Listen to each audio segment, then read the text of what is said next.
CRPF में tradesman की vacancy आ गई है। ऑफिशियल नोटिफिकेशन आउट हो गया। ये बात आपको कल पता चल गई हो। इस वीडियो में दो तीन मेन पॉइंट पे मैं बात करूंगा कि भैया आपके फॉर्म भरने से लेके आपके सिलेक्शन तक, आपकी ज्वाइनिंग तक, आप लोगों को जिन जिन चीज़ों की जरूरत पड़ने वाली है, जो जो स्टेप से आप गुजरने वाले हो, उन स्टेप पे बात करूंगा। दूसरा, आप लोगों का सिलेक्शन कैसे आसान होगा, आसानी से आपका सिलेक्शन कैसे हो जाएगा, उस चीज़ पे मैं बात करूंगा। पहले थोड़ी सी नज़र हम लोग वैकेंसी पे डाल लेते हैं कि भैया किस ट्रेड में किस पद के लिए क्या योग्यता है, क्योंकि अलग अलग तरीके की वैकेंसी यहाँ पे देखने के लिए मिलने वाली है। तो जो टोटल पद यहाँ पे दिए गए हैं 9175 पद हैं। कुछ पदों के लिए 10वीं योग्यता रखी गई है, कुछ के लिए आईटीआई रखी गई है। आपका लेवल 3 का वेतन है 21,700 से लेके 69,100 तक आपका बनने वाला है। डिपेंड करेगा आपका जो है किस पद के लिए आप लोग फॉर्म अप्लाई कर रहे हैं। आवेदन की जो तिथि है वो 20 अप्रैल रखी गई है। 20 अप्रैल से आप लोगों के आवेदन शुरू हो जाएंगे और 19 मई तक आप लोग आवेदन कर सकते हैं। 1 महीने का समय आप लोगों को आवेदन के लिए मिलने वाला है। एक चीज आप लोग ध्यान रखना है, इसका फॉर्म केवल और केवल ऑनलाइन तरीके से आप लोग भर सकते हैं।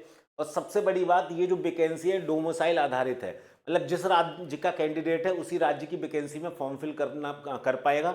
और राज्य आधारित वैकेंसी भी इनने बता रखी है, उस पर आगे हम लोग बात करेंगे। इसका जो पेपर होगा वो केवल हिंदी और इंग्लिश में होगा। जो आपकी रीजनल लैंग्वेज है उनके अंदर इसका जो पेपर है वो यहाँ पे नहीं होने वाला है। ठीक है, आप देखें पदों को, अगर विवरण देखें किस प्रकार से पदों का विवरण है, तो भैया 9,096 पद मेल के लिए हैं और फीमेल के लिए 79 पद है।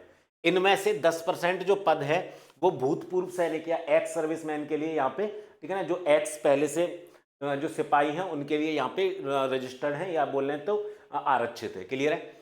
अब देखें राज्यवार भर्ती देखें तो यूपी के अंदर इतनी है, पश्चिम बंगाल के अंदर 748 है। इस प्रकार ये राज्यों की भर्ती यहाँ पे दी गई है। यहाँ पे फिर एक बार आप लोगों को बता दूं, ये जो वैकेंसी है डोमिसाइल आधारित है। आपका मूल निवास प्रमाण पत्र जहां का होगा आप उसी राज्य से फॉर्म फिल कर सकते हैं। ये चीज आप लोग ध्यान रखिएगा।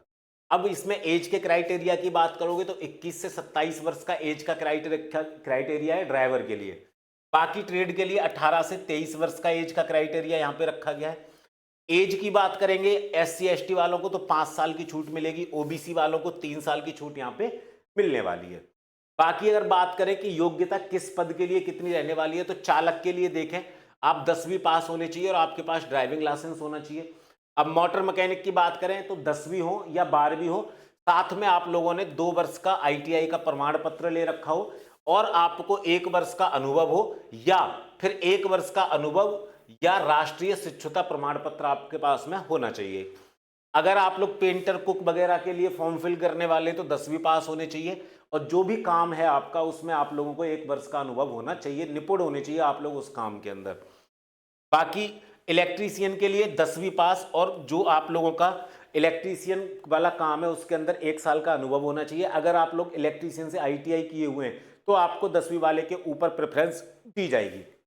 उसके बाद करें कि भैया सिलेक्शन प्रोसेस क्या होगा। सबसे पहले आप लोगों का पीईटी यानी कि शारीरिक दक्षता परीक्षण होने वाला है। फिर आपका पीएचटी होने वाला है, शारीरिक मापतोल। फिर आपका ट्रेड टेस्ट होने वाला है। फिर आप लोगों का सीबीटी यानी कि कंप्यूटर आधारित परीक्षा ली जाएगी। फिर आप लोगों का डॉक्यूमेंट वेरिफिकेशन होगा। फिर आप लोगों का मेडिकल होगा।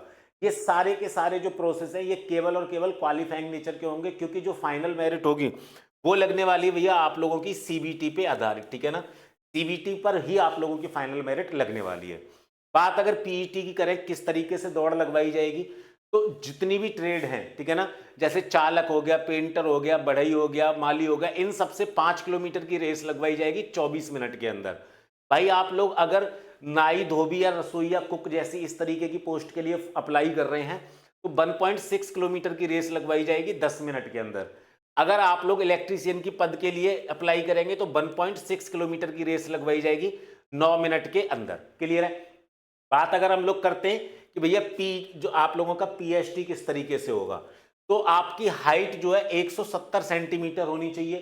ठीक है, अगर आप लोग एससी से हैं और अगर आप लोग एसटी से हैं, सॉरी, तो आप लोगों की जो हाइट है 162.5 सेंटीमीटर होनी चाहिए। बाकी जनरल ओबीसी और एसटी वाले कैंडिडेट की जो हाइट है वो 170 सेंटीमीटर होनी चाहिए। चेस्ट के क्राइटेरिया की बात करेंगे तो जनरल ओबीसी और एससी वाले कैंडिडेट को बिना फुलाए 80 सेंटीमीटर और 5 सेंटीमीटर का फुलाव चाहिए।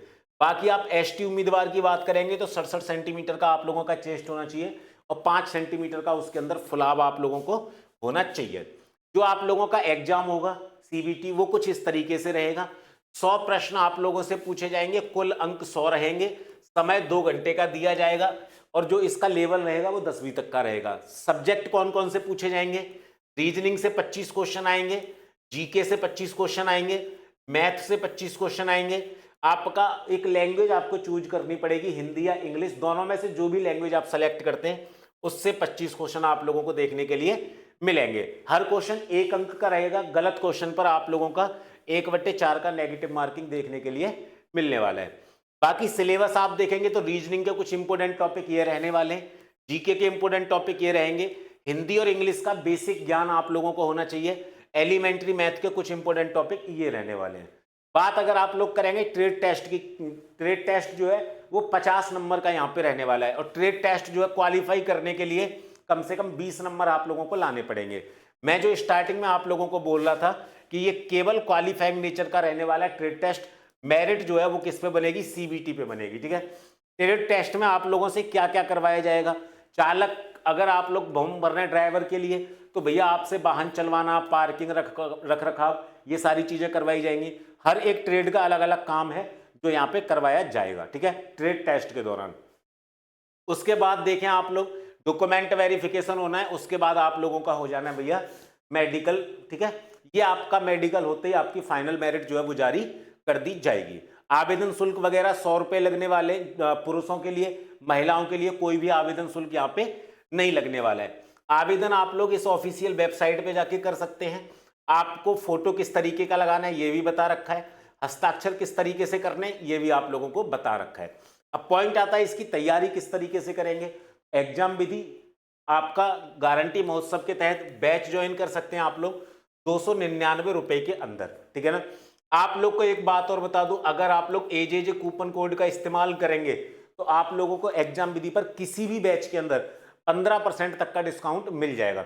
चाहे आप लोग रेलवे की अगर कर रहे हैं, एसएससी भी कर रहे हैं, पुलिस भी कर रहे हैं, या आप कोई भी किसी भी तरीके का बैच अगर आप लोग ज्वाइन करेंगे 15% तक का डिस्काउंट मिलेगा अगर आप लोग यहाँ पे एजेजे कूपन कोड का इस्तेमाल करते हैं। तो एग्जाम विधि ऐप डाउनलोड करके अपना सीआरपीएफ में एक सीट पक्का कर लीजिए। बाकी चैनल सब्सक्राइब कर लेना क्योंकि आने वाली जो भी इंपोर्टेंट वीडियोज होंगी वो मैं आप लोगों को प्रोवाइड करवाता रहूंगा। जय हिंद, जय भारत।